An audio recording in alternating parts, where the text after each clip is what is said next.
Exchange server को install करने से पहले हमने अपने स्कीमा को जो है वो अपडेट करना पड़ेगा। स्कीमा के अंदर कुछ नई चीज़ें जो हैं वो डालनी पड़ेंगी। इस मकसद के लिए हम एक्सचेंज सर्वर की सीडी जो है वो जिस सर्वर पर एक्सचेंज सर्वर इंस्टॉल करना है 64 बिट हो उस पर हम अपनी सीडी डालेंगे और सीडी को ब्राउज़ करेंगे और कमांड प्रॉम्प्ट के थ्रू और कमांड देंगे setup/prepare schema। तो ये क्या करेगा कि जितनी भी रिक्वायरमेंट है एक्टिव डायरेक्टरी की वो पहले देखेगा, चेक करेगा, मतलब क्या फॉरेस्ट लेवल है, क्या डोमेन लेवल है और क्या जो भी चीज़ें उसको चाहिए वो करेगा और जो है स्कीमा को एक्सटेंड कर देगा। स्कीमा की एक्सटेंड करने से क्या होगा कि हमारे एक्टिव डायरेक्टरी के अंदर कुछ न्यू फीचर आएंगे जो कि माइक्रोसॉफ्ट एक्सचेंज सर्वर यूज़ करेगा।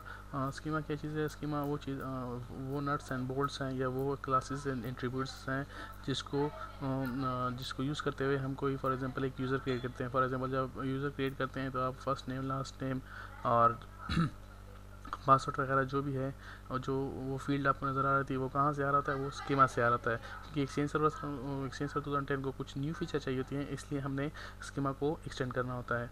इस मकसद के लिए जो कमांड है वो आपके सामने है, setup.com/prepare schema। इससे क्या होगा कि ये हमारा स्कीमा जो है वो अपडेट हो जाएगा।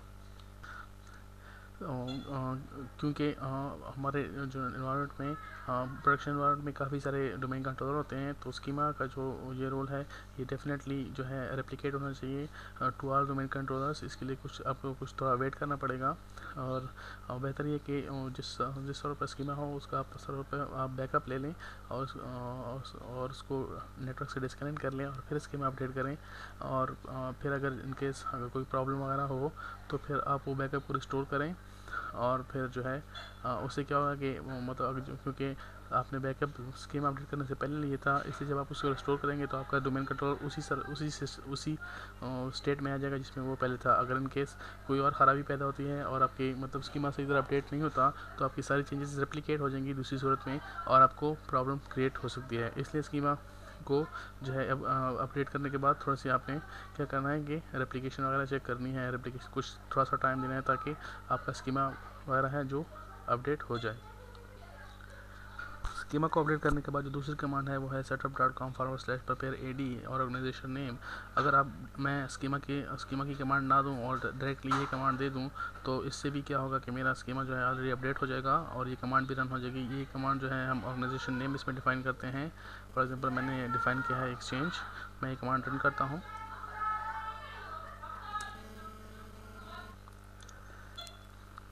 टेक्निकली जो कमांड्स मैं रन कर रहा हूँ इसको मुझे डॉस बेस पर या मैनुअली रन करने की कोई ज़रूरत नहीं है, क्योंकि एक्सचेंज सर्वर का जब इंस्टॉलेशन करेंगे तो वो ऑटोमेटिकली ये हमारे लिए कर देता है। लेकिन क्योंकि अगर आपका एनवायरनमेंट लार्ज हो और तो डेफिनेटली आपको ये सब कुछ मैनुअल करना पड़ेगा। दूसरी बात कि स्कीमा को अपडेट करने के लिए जो है वो आपको स्कीमा एडमिन का जो ग्रुप है उसका मेंबर होना चाहिए और एंटरप्राइज एडमिन का भी वो फिर भी अच्छा है और डोमेन एडमिन का भी वो फिर भी मतलब अच्छा है। इसी साथ के साथ अगर जो यूज़र एक्सचेंज सर्वर की इंस्टॉलेशन कर रहा है उसको लोकल एडमिन का जो है राइट होना चाहिए उस कंप्यूटर के ऊपर।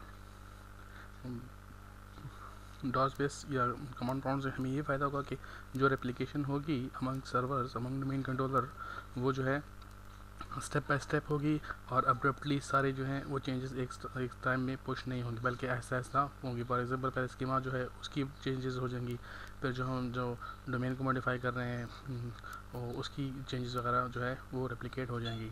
मतलब बड़े एनवायरनमेंट में आपने जो है इस तरह काम करना है। setup/prepare AD की कमांड रन करने के बाद हमने एक तीसरी कमांड रन करनी है setup/prepare all domains या setup/prepare domains और फिर डोमेन का नाम। इससे क्या होगा कि हमारे एक्टिव डायरेक्टरी हमारी जो फॉरेस्ट है उसके अंदर जितनी भी डोमेन्स हैं वो प्रिपेयर हो जाएंगे।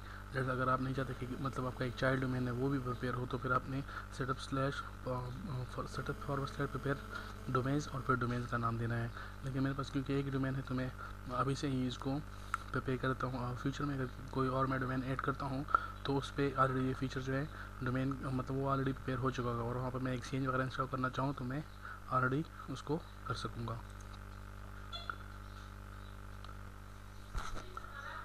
हमारी तीसरी कमांड भी है जो है वो भी सक्सेसफुली रन हो चुकी है। इसके बाद हम जो है एक्सचेंज सर्वर की इंस्टॉलेशन शुरू करेंगे।